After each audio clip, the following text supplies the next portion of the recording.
Hi everybody, welcome. Thank you, Vince. Sound and video okay? That was my next question. Hello, hello, hello.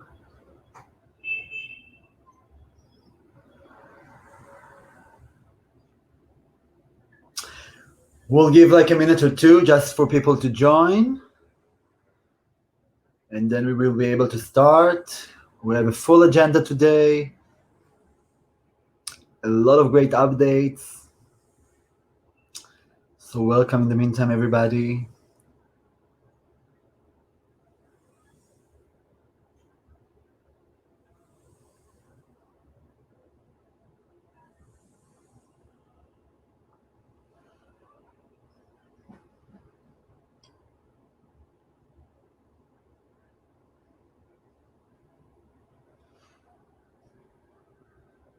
We see you from all over the world. This is always super, super, super exciting. Thank you, everybody. Hello, Ways World. Definitely, Mauro.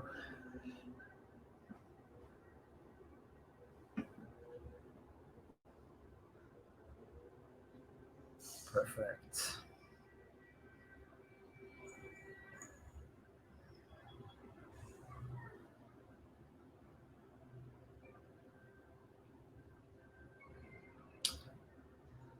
Again, hello everybody. We see the numbers keeps on rising, so we'll give one more minute for people to join before we will start, so no one will miss a thing.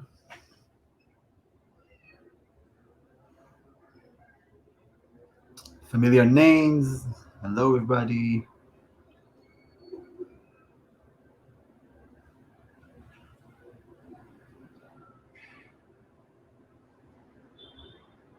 Well, so I think we're ready to go. So as I said, welcome everybody to our fourth or fifth community office hours. We're very, very, very happy to see everybody here, to see all the familiar and new names, and to have you on board with us. Today we have a full agenda, so please stay tuned. I already heard that sound is okay, so in case your sound is not okay and you cannot hear a thing, so you won't be able to hear me saying that, but try to take a look at the screen and see how you can fix that. Perfect. So I think we can go ahead and start. Just a short reminder of how we handling these office hours. Please be as kind as possible to each other. We're here to listen, to learn, to discuss, to share with you some information. Let's keep it as good as it is. Just as a reminder, please, all the questions will go to the Q&A section, the Q&A tab, so we will be able to follow and to answer the questions as soon as we will get to the Q&A section in the agenda. And something that I will say throughout all this webinar, please, when we are done, don't close your tab. You will get a survey. It's super, super important for us to know how to keep on improving and what to preserve as a good thing that we had today. And in addition, you'll have the link to register for the next office hours as well. So don't close the tab as soon as we finish. Wait for the survey, take a minute or two to fill it out, so we will be able to maintain a good office hours with you. So here we are, just a small thing to update you about. The next office hours won't be in 2 weeks, it will be in a month from now. All the details will be shared again at the end of this webinar. In 2 weeks, we have a beta office hours, so it will be dedicated to that. But next month, we're going to have a very special office hours with Rafa, head of product, that will share with all of you a little bit about our product vision and about our product plans for the time to come. So it's very, very interesting, and we invite all of you to join and to get all the information and to ask all the questions that you want to ask. it will be a great time for that. So again, it's in a month from now and not in 2 weeks. Super important updates, which I'm sure all of you will be very happy to hear. No more upvotes for the Q&A. Big Marker developed the feature that will be able to disable the option to upvote questions. So this time we will be able to get all the questions by order, and we will be able to answer all of them. And of course, after the webinar, we will share all the answers to the question that we didn't answer for various reasons with all of you. So we thought you'll be happy to hear that. On the agenda today, I will update you a little bit about which two main updates that we did in the team in regards to the product and to the community structure. And after that, without stealing the thunder, I will pass the mic to Uri that will talk with us about navigation and ETA. Uri, thank you very much for being here. You can say hi. Hi, how are you? Thanks, Chazi. I'm Uri. Uri, not yet. I will pass the mic as soon as I finish my update. Sorry for the misunderstanding. 2 more minutes.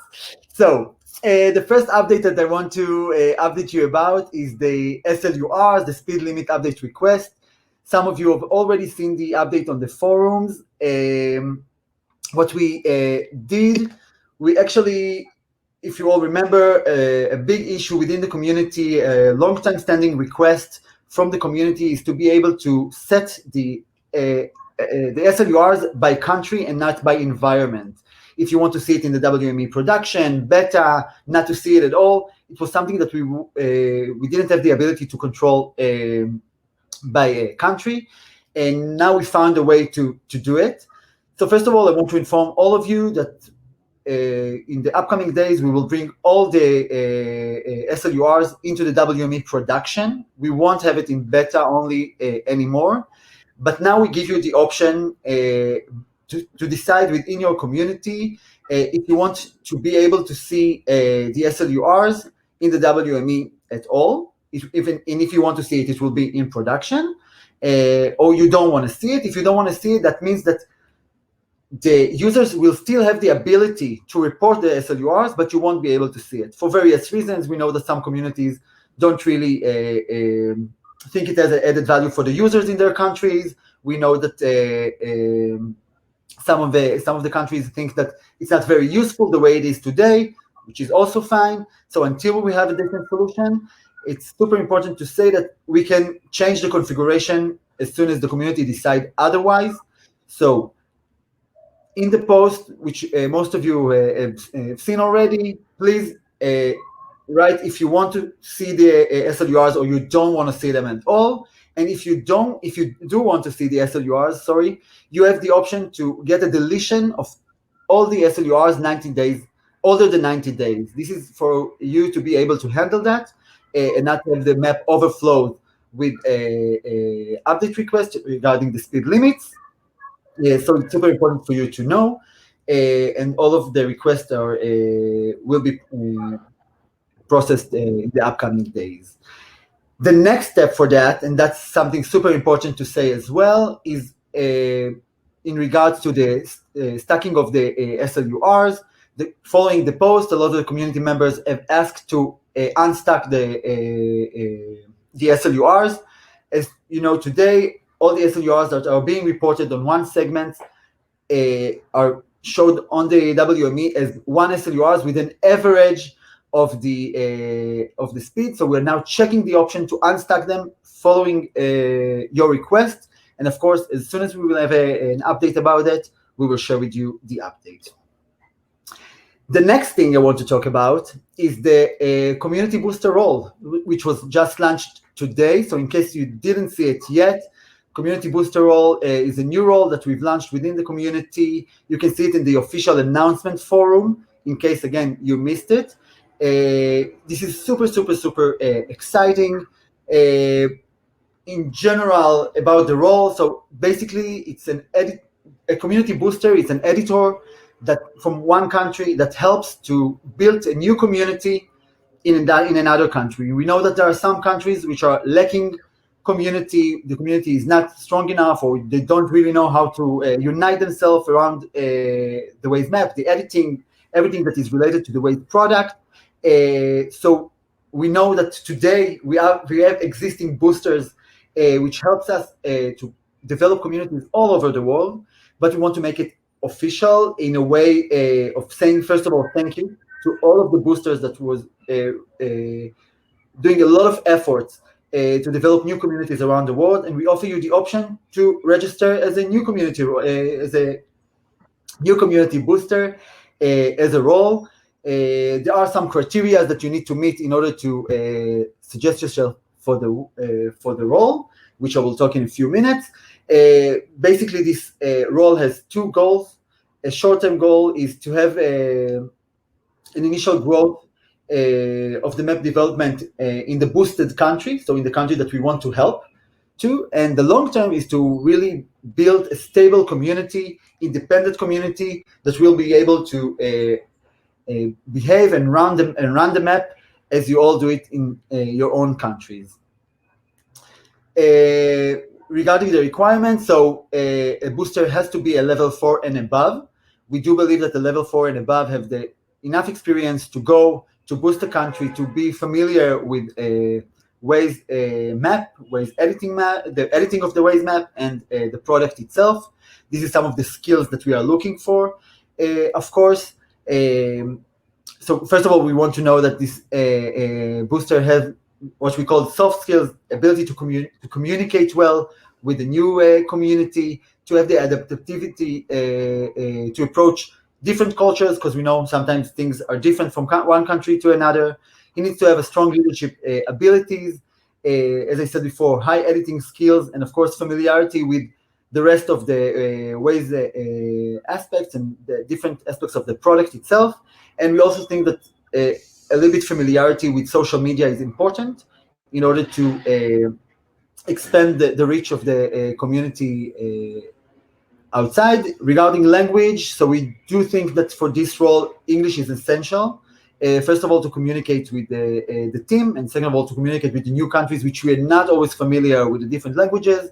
And of course, if you know the local language of the country that you wish to boost, it's a plus, and we will take that into consideration.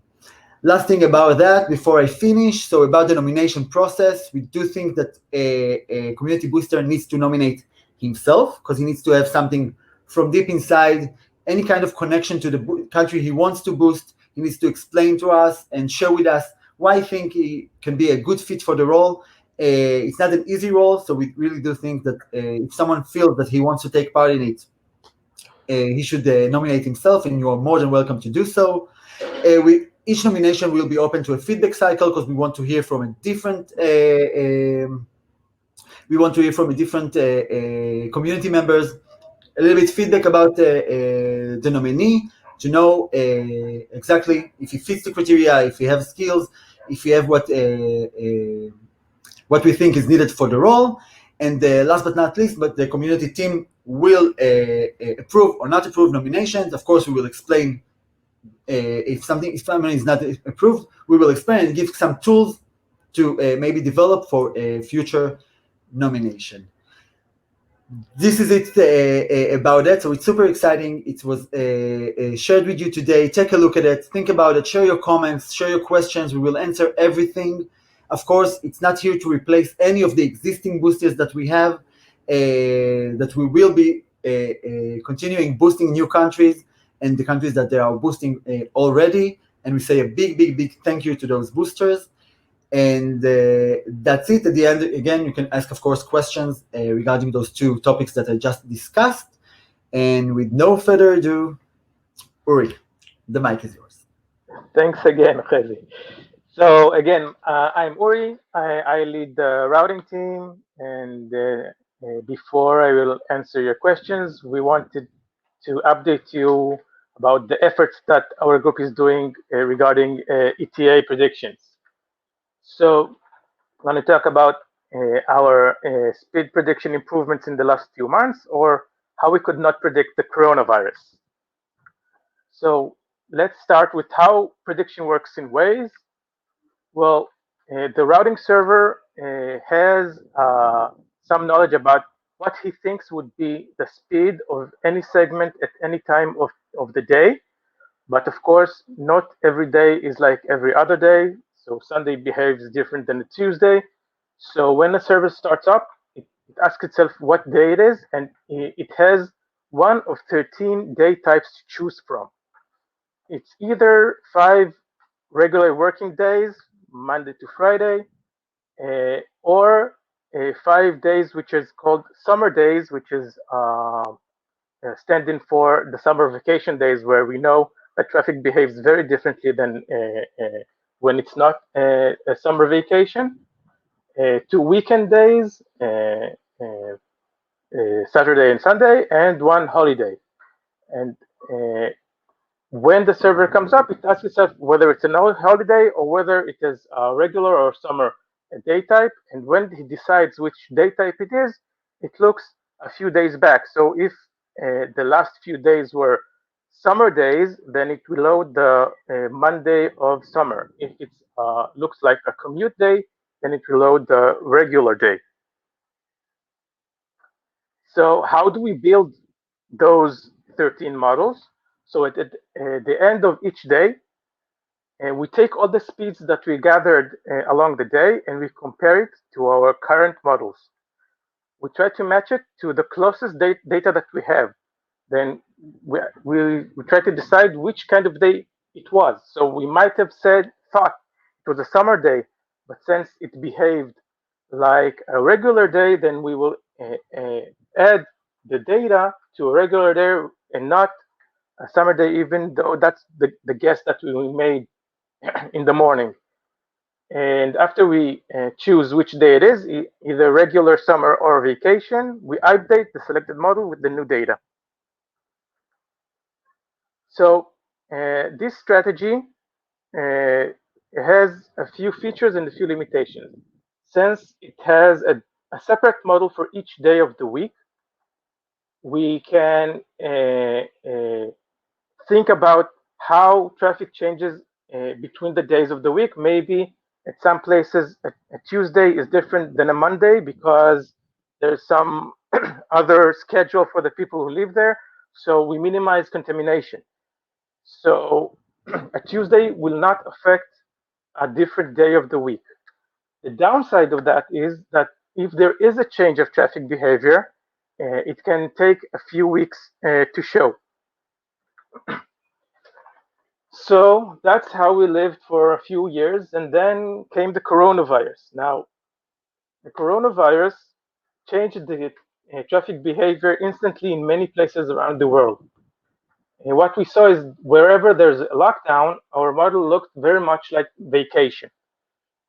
But we could not just say, well, okay, let's assume everything is on vacation, because not every location went into lockdown at the same time, and we anticipate that more and more locations will begin lockdown.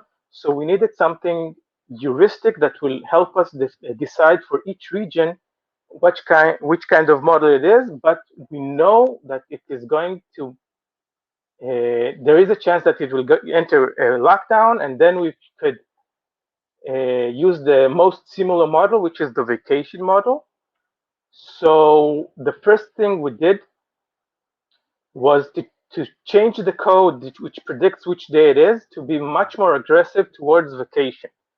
So if yesterday was a vacation, and the day before that was a vacation, now we were very aggressive at guessing that today will be a vacation as well. So we assume that that location entered lockdown, and we go into a vacation model.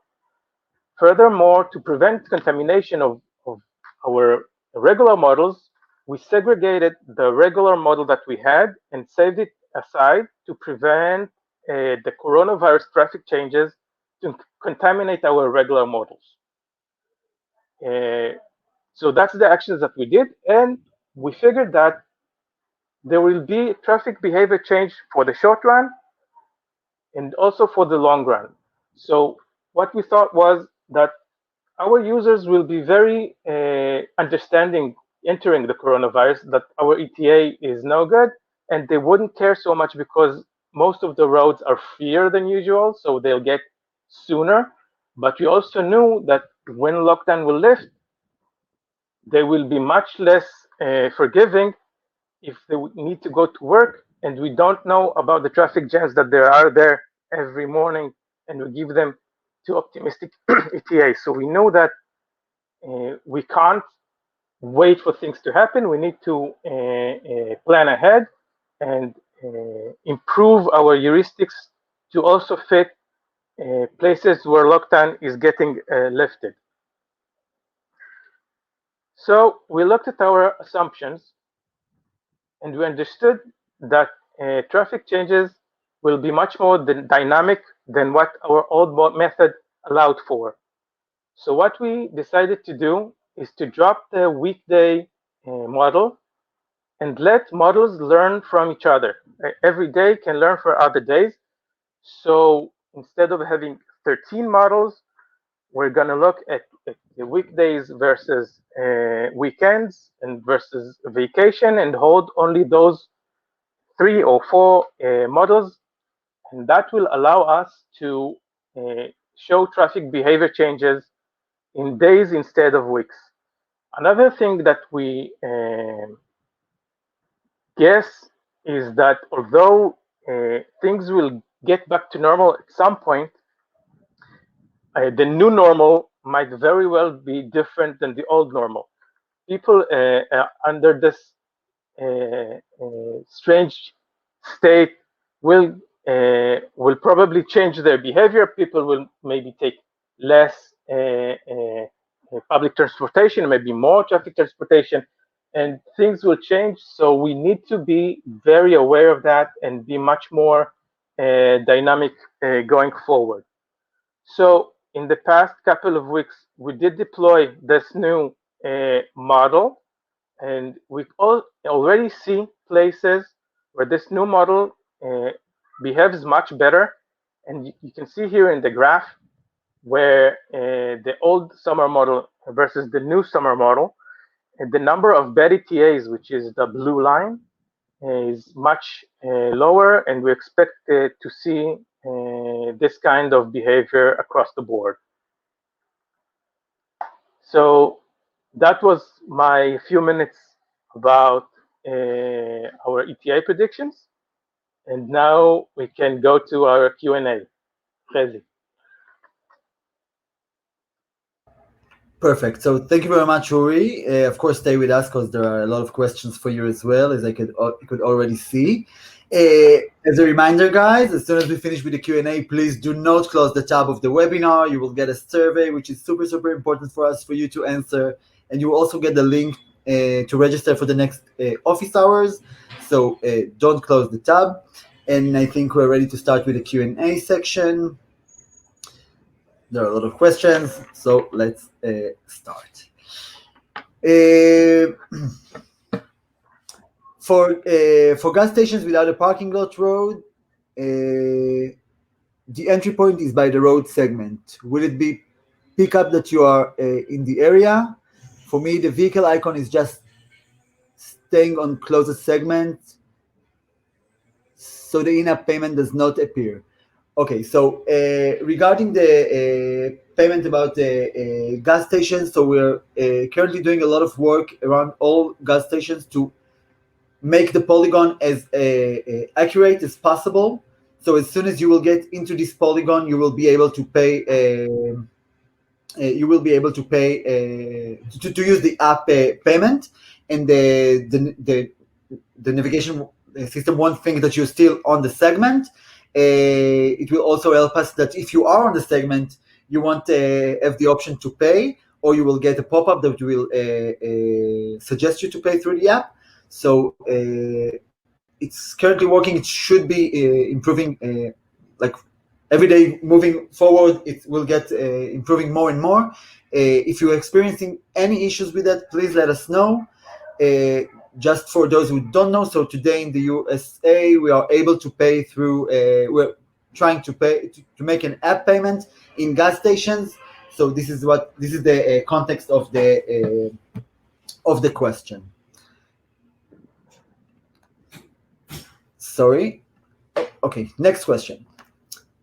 Would it be possible to integrate visual cues into navigation instructions? For instance, at the traffic signal turn right, I don't know if any GPS app that is doing that right now, and it would be much more helpful in some cases to hear a visual cue than in 1,000 feet turn right. I have some ideas on the logic that could be put in place on the back end so that won't cause any drivers confusion. Uri, anything about that is related Well, to you? it's a very interesting idea. I think we've raised that option a few times in the past. It's not a trivial thing, and it will of course need a lot of data on the map.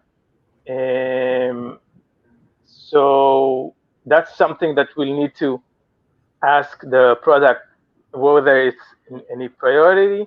It's a big project if we decide to do that. I agree that if I had this kind of navigation cues, would be much more nice for me, and I wouldn't have to guess how much is 1,000 feet.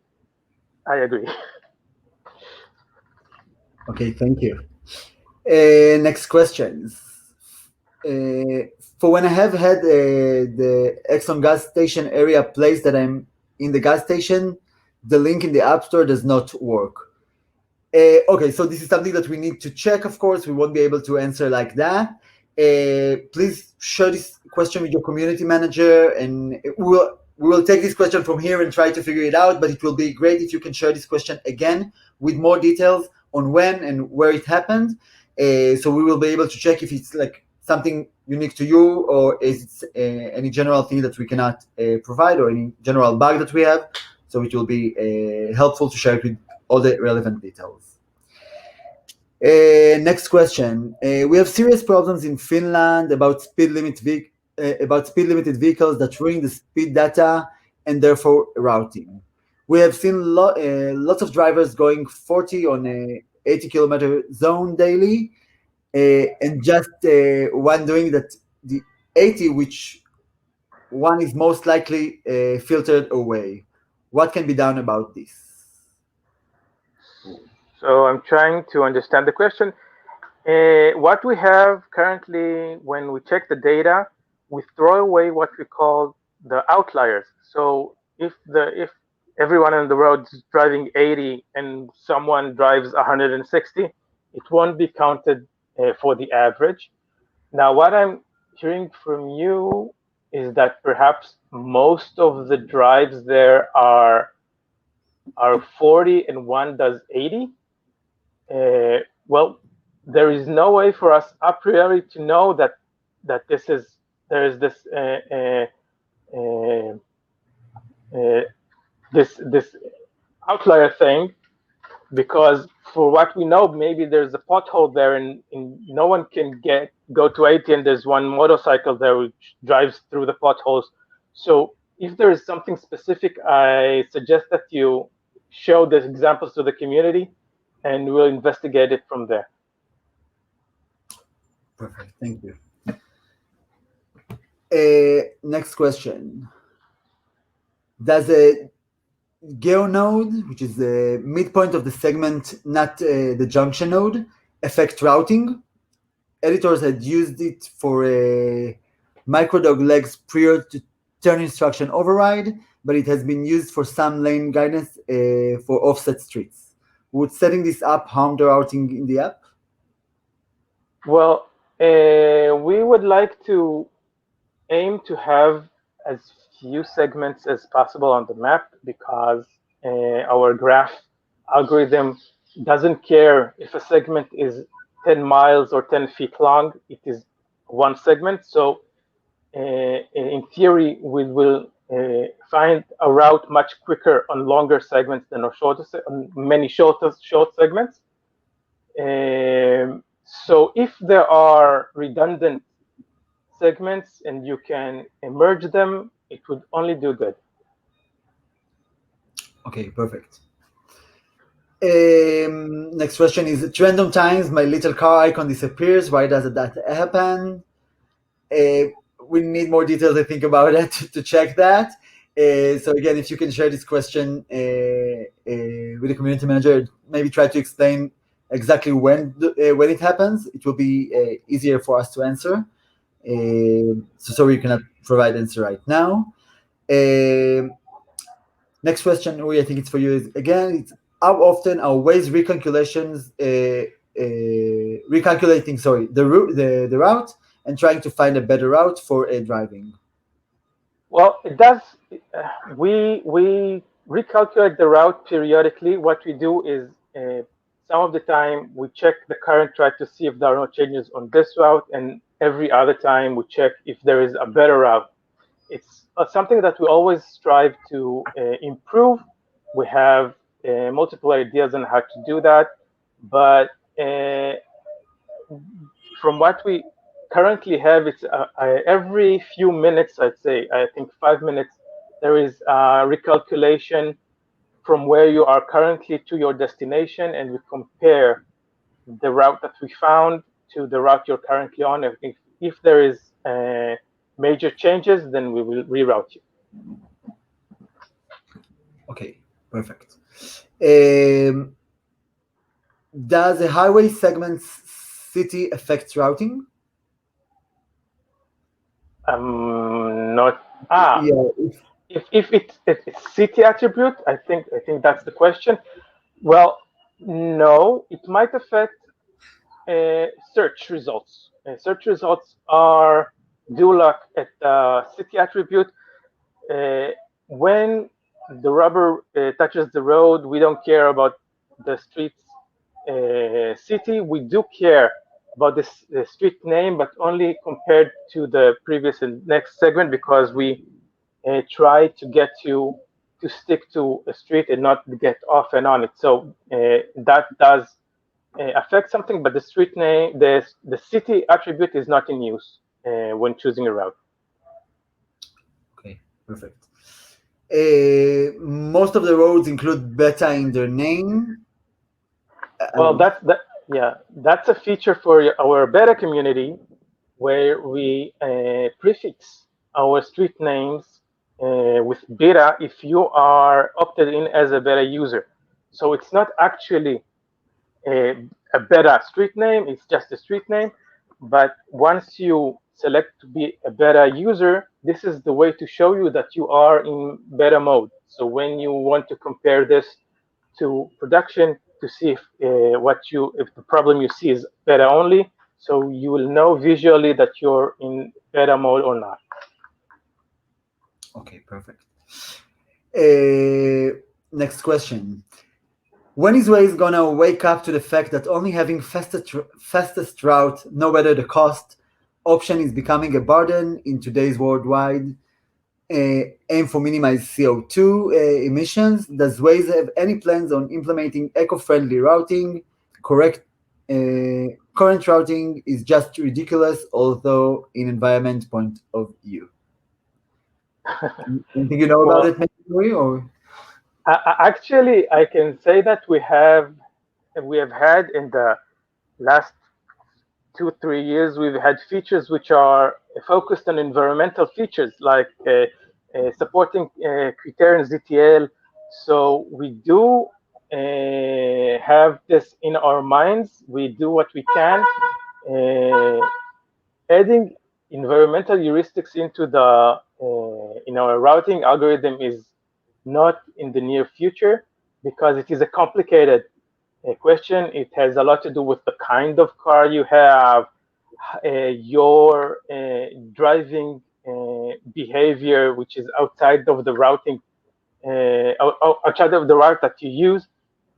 So it is a very complex situation. We do hope that you will move into more environmentally friendly car, and in that way support the environment. Perfect, and I'll just add that there is work being done about electric vehicles and in Waze today, so it will give again another environmental aspect. to it, in hope that we will all live in a more eco-friendly world, and we will know how to handle all of these aspects. Thank you for this question. Next question. I hate to ask that, but when is support for CarPlay dashboard view coming? So Uri, I guess it's not your forte, and I don't know to answer that as well. So if any of my team know to answer that, please share with me the answer, and I will share it broadly. And if not, of course, we will share it as part of the answers that as a follow up for these office hours. When will you make it so that HOV routing works, particularly when there is not a parallel path for non-HOV vehicles? Examples: HOV only ramps, or for when a road goes entirely HOV, like I-66 inside a beltway in Northern Virginia. That is express. Lane, toll, or HOV for 4 hours inbound in morning and 4 hours outbound each. Monday to Friday. Yeah. Well, we support most of the HOV cases. There is product assumption that when you have an HOV option, it is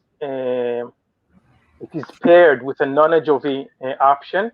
So we look for HOV options only after we look for non-HOV options. And this is why we have this near HOV semantics. And from what we know, it supports 99% of the HOV use cases that we see. I think we know of a case or two where it is not currently supported. If you have more examples, we'd love to know. And if we see that it becomes a big gain to add this, then it will be prioritized and we will fix it and we'll allow for that use case. We need to see it so we can fix it without burdening the rest of the solution. Okay, thank you. Can you please elaborate on how minor and major detour prevention is currently working in the server? Well, I have a whole slide deck for that. I'm not sure this is the forum to do that. But in a nutshell, we have two kinds of detours, which is mostly an internal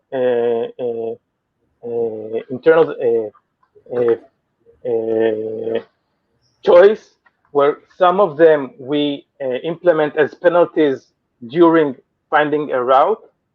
And the second part is after we have a route, we try to look at where it looks funny and see if it is a detour. So if a route has many turns, or if it goes in a circle or something like that, we try to find if the naive route looks any different, and then we can compare.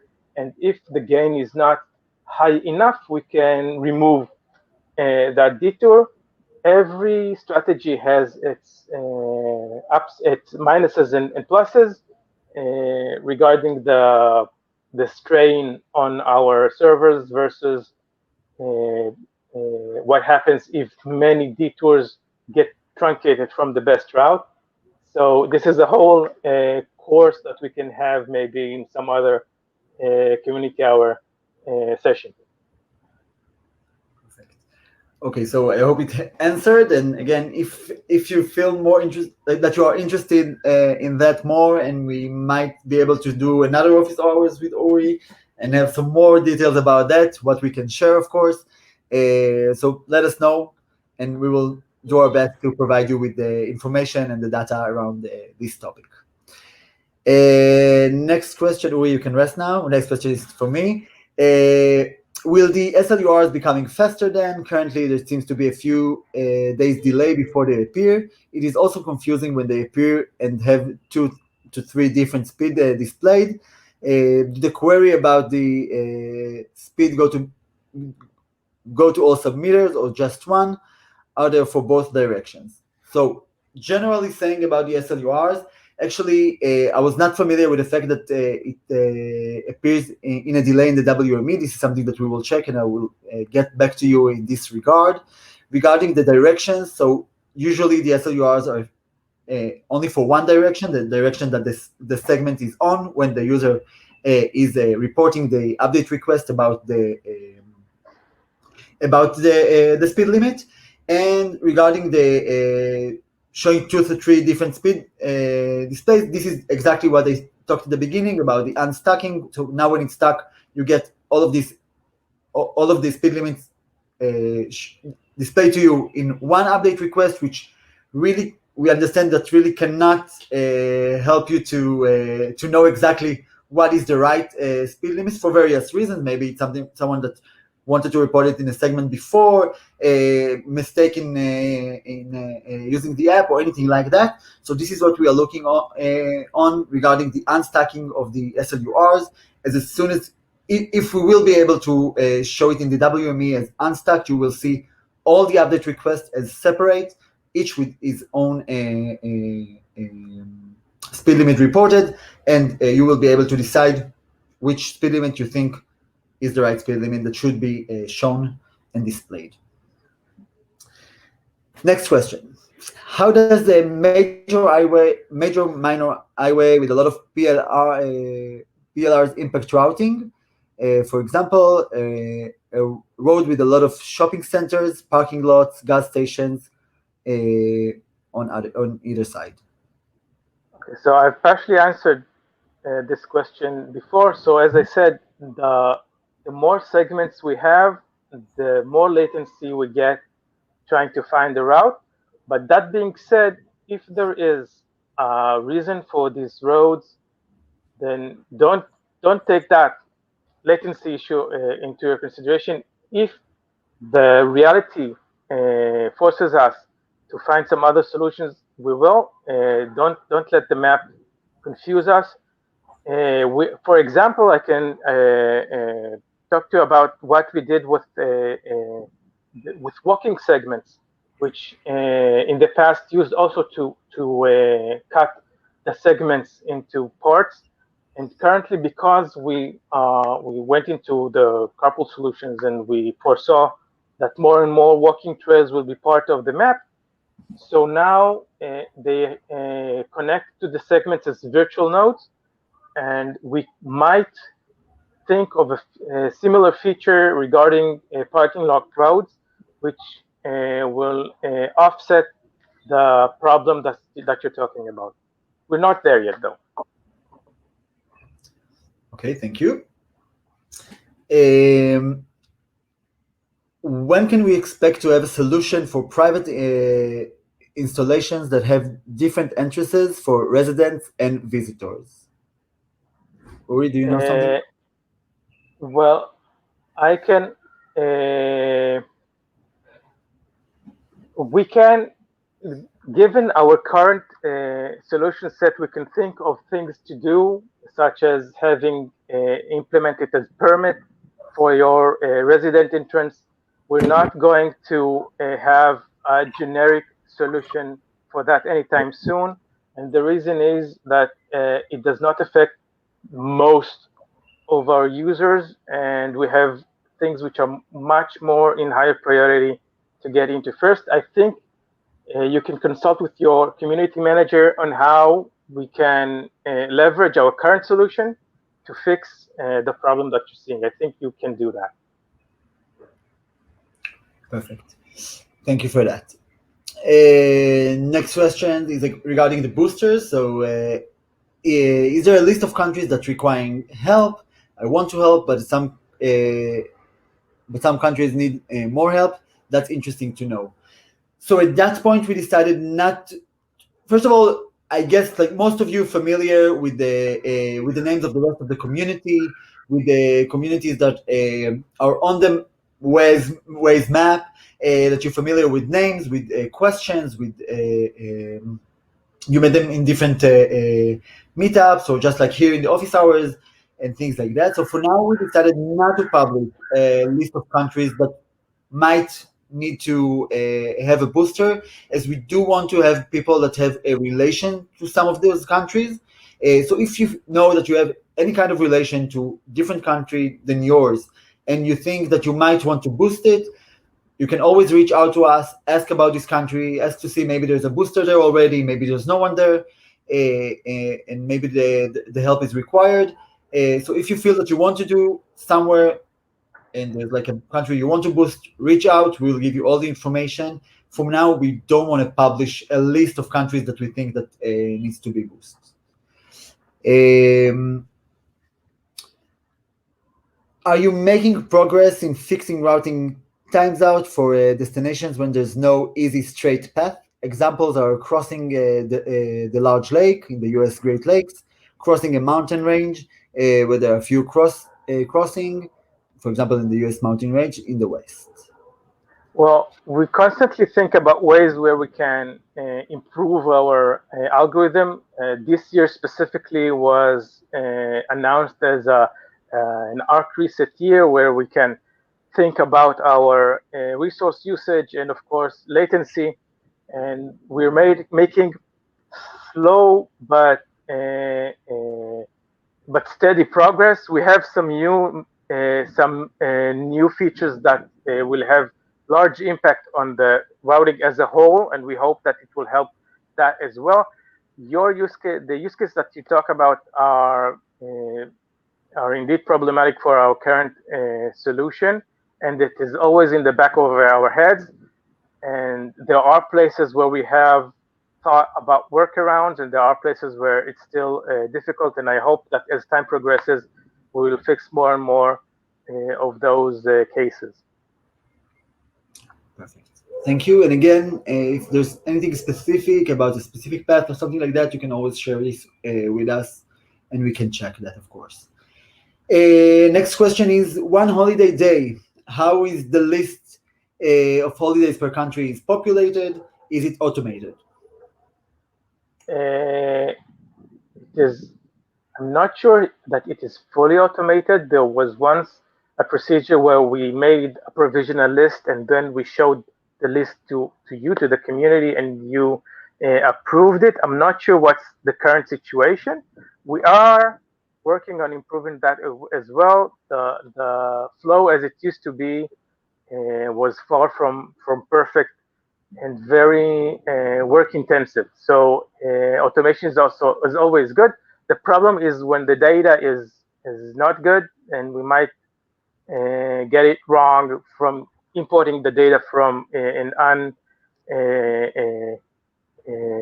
unapproved source. So it's a balance.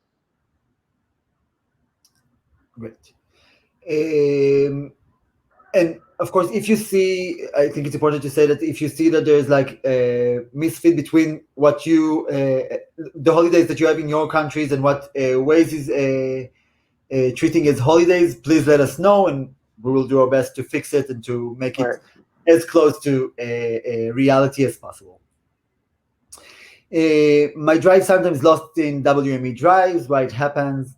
So basically, it shouldn't happen. If it happens, we know that it happens from time to time. If it happens, let us know. We will take a look at it, and we will make sure to fix it.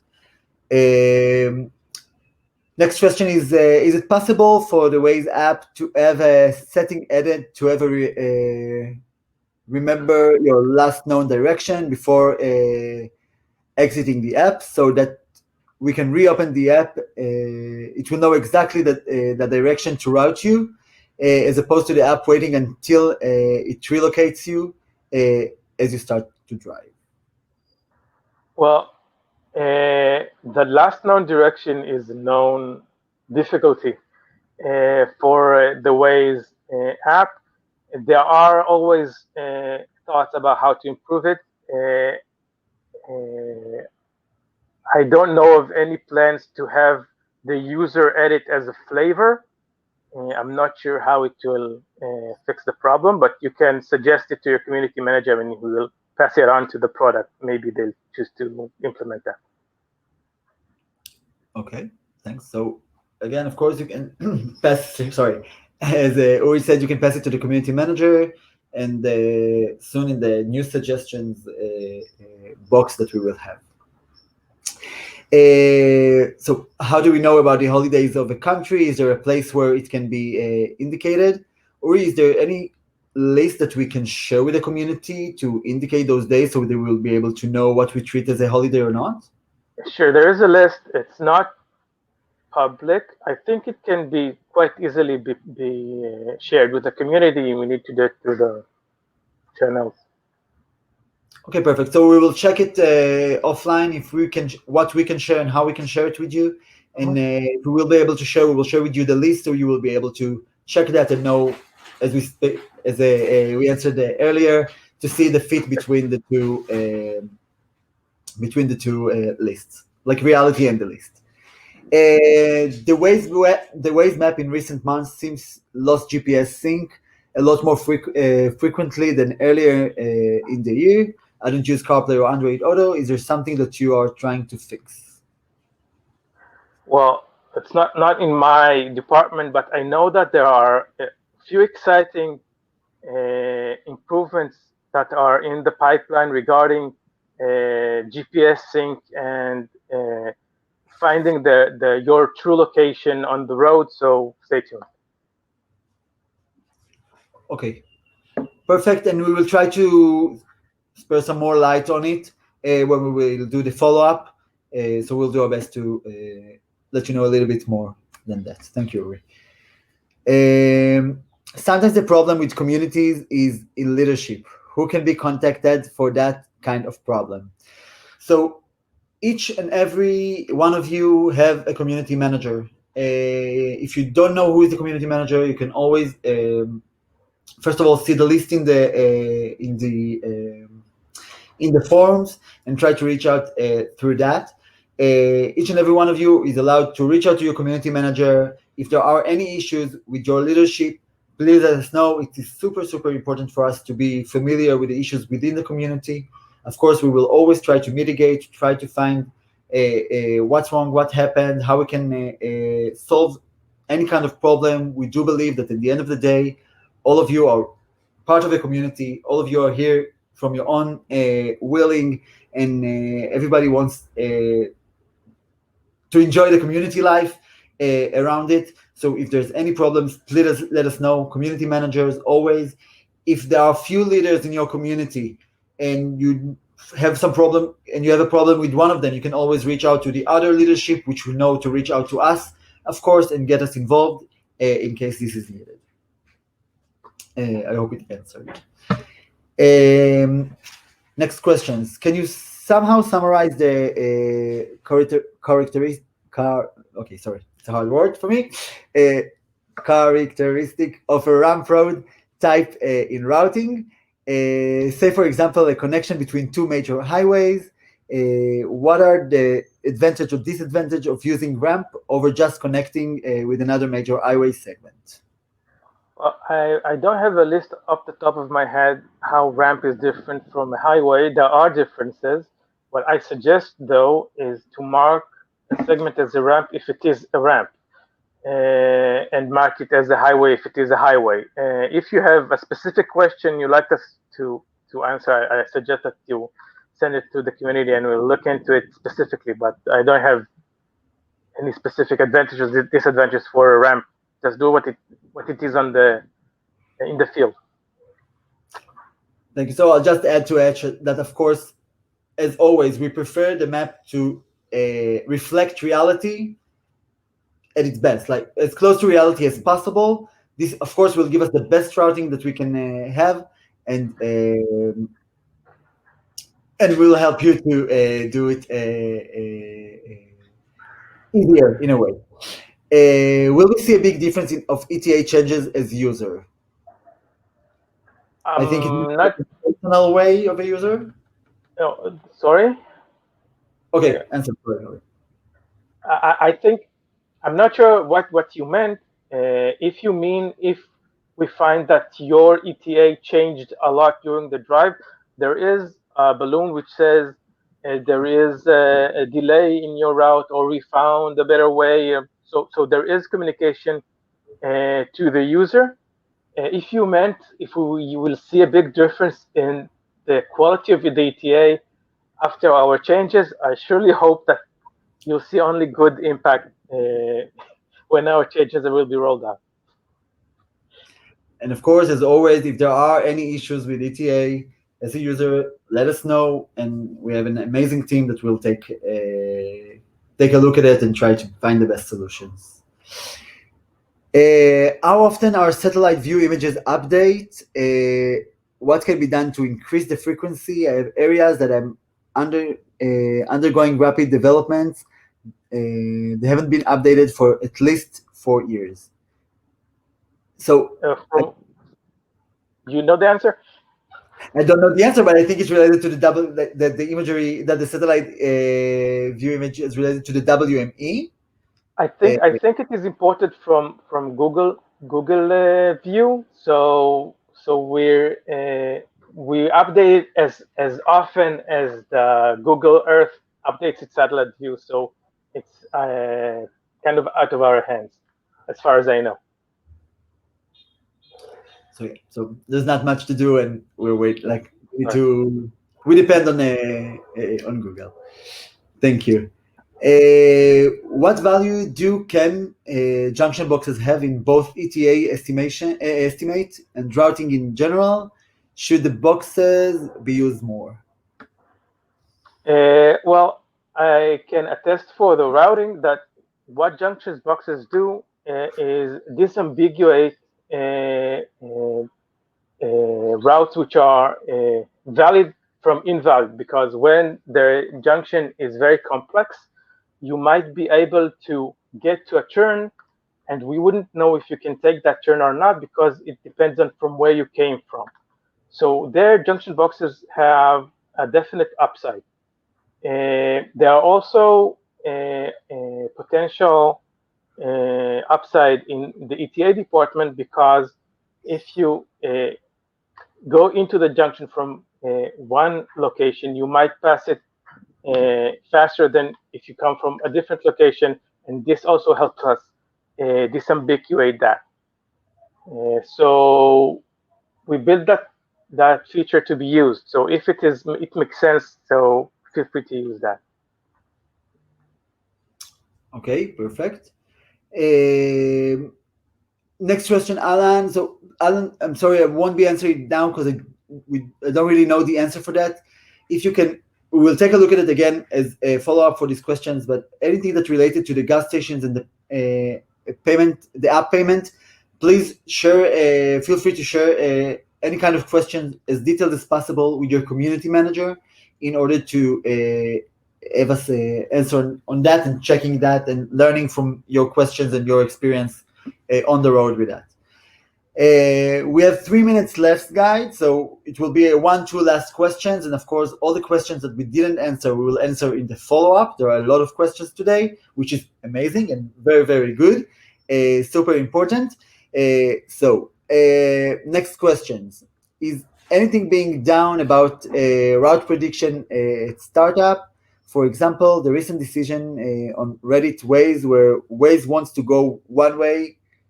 I think we already answered a very similar question, so maybe. Okay, perfect. So we will go to another question to make it the last one.